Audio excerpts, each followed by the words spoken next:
Good evening and welcome to Poland Daily. I'm Nicholas Richardson and this is the news.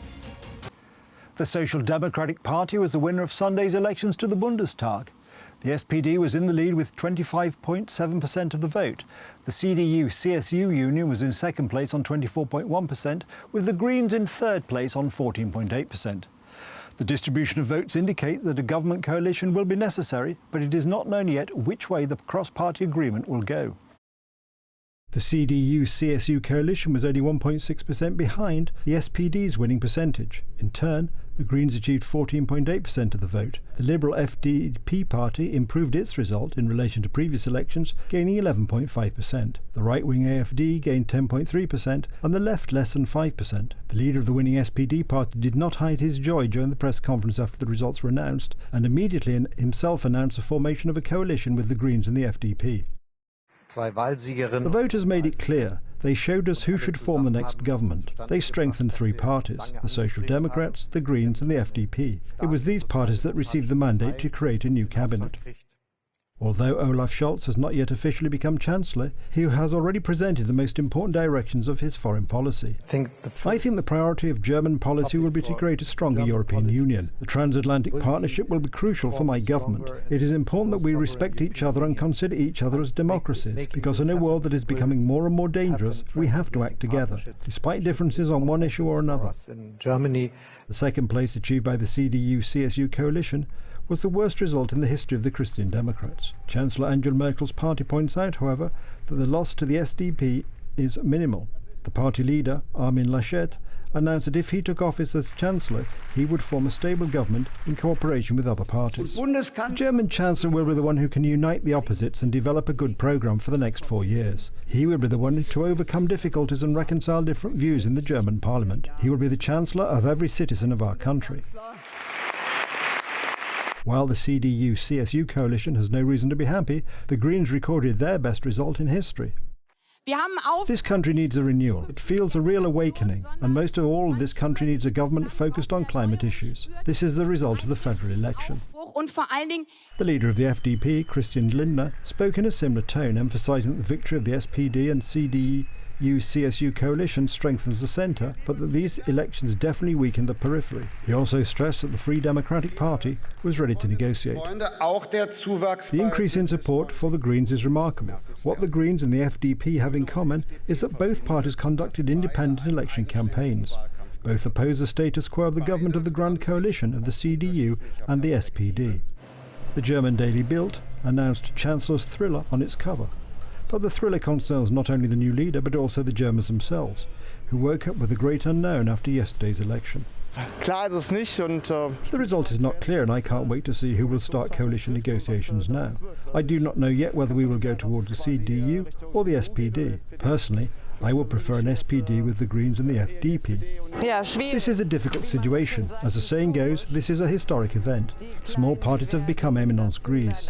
The Greens and the FDP will choose their coalition, and Messrs Scholz and Laschet can applaud each other. I just hope they find a solution quickly and we will have a government before Christmas. Experts predict two possible coalitions. The first, the so-called Jamaica, and because of the convergence of the party and national colours of Jamaica, it assumes an agreement concluded between the CDU-CSU, the Greens and the FDP.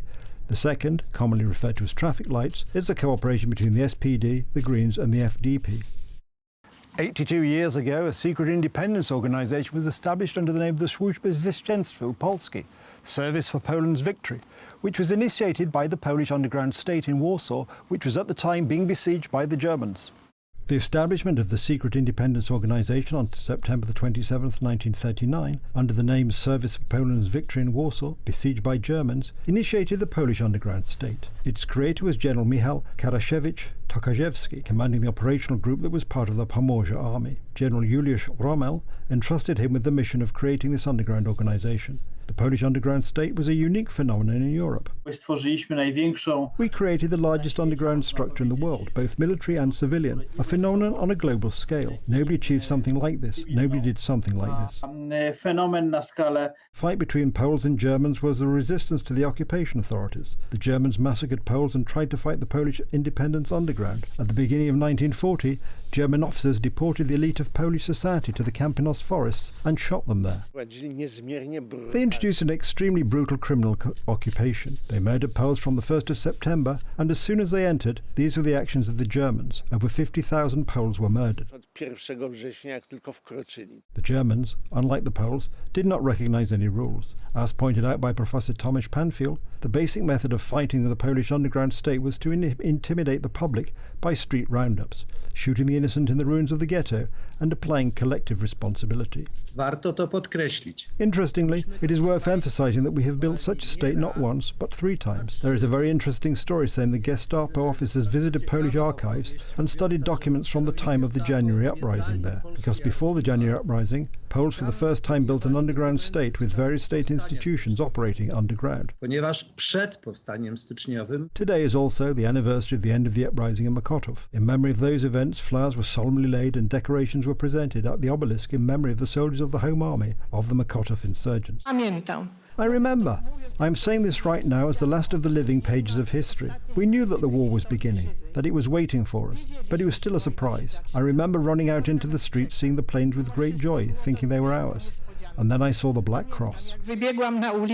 Under the judgments of the Polish underground state, Poles collaborating with Germans were punished with death for treason. Polish forms of resistance were a response to inhumane treatment by the occupation powers. As historians indicate, it was an attempt to preserve human dignity in an inhuman reality.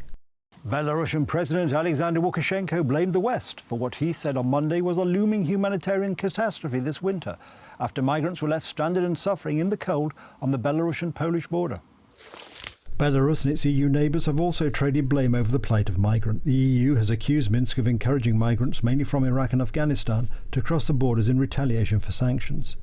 3 migrants died on the Polish side of the border and 1 more just inside Belarus this month. A 5th death of an Iraqi man on Poland's side of the border from a suspected heart attack was reported on Friday. Let's discuss how we are going to work on it further. This is wrong that people are suffering. Yes, we dressed them, we brought them some firewood and some shawls, but they would freeze in winter. Those are people who walked thousands of kilometres from the south. To put it short, it's a humanitarian catastrophe on the border. A neighbour has introduced an emergency and does not let anyone in, so that no one knows that people die there. There is pressure from Poland. We understand what Poland with the EU is. They are under the Americans' umbrella. They cause problems for the EU to the same extent as the Polish leadership does for us. They apply pressure on the European Union and claim that we build up some hybrid attack against the European Union.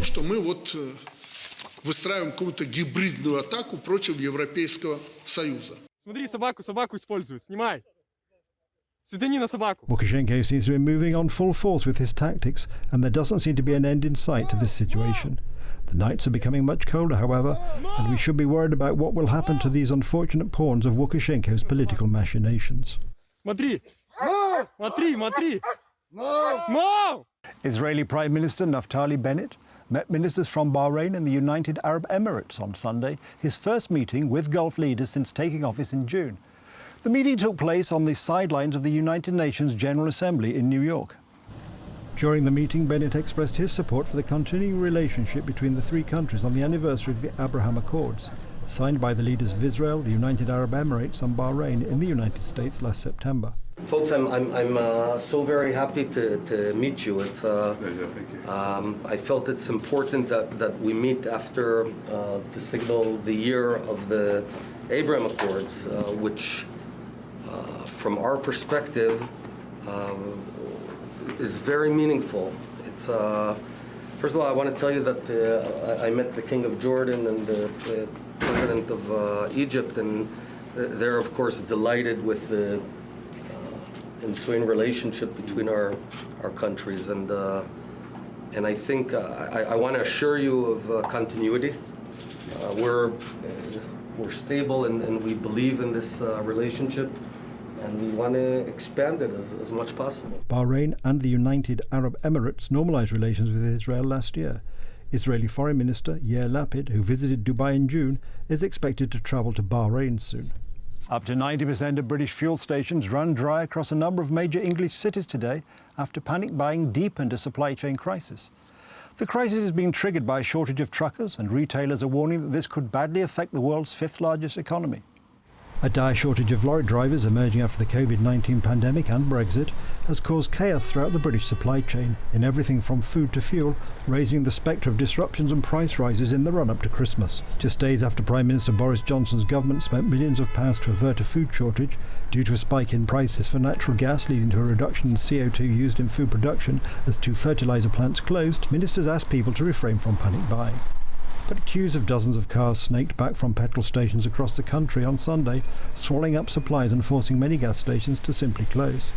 Pumps across British cities were either closed or had signs saying fuel was unavailable on Monday, Reuters reporters said.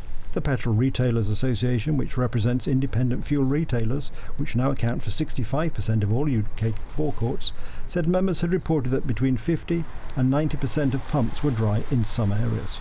The government is considering calling in the army to ensure fuel supplies reach consumers, according to the Times and the Financial Times. Environment Secretary George Eustice said there was no shortage of fuel and urged people to refrain from panic buying. Hauliers, gas stations and retailers warned there was no quick fix, however, as the shortfall of truck drivers, estimated to be around 100,000, was so acute, and because transporting fuel demands additional training and licensing.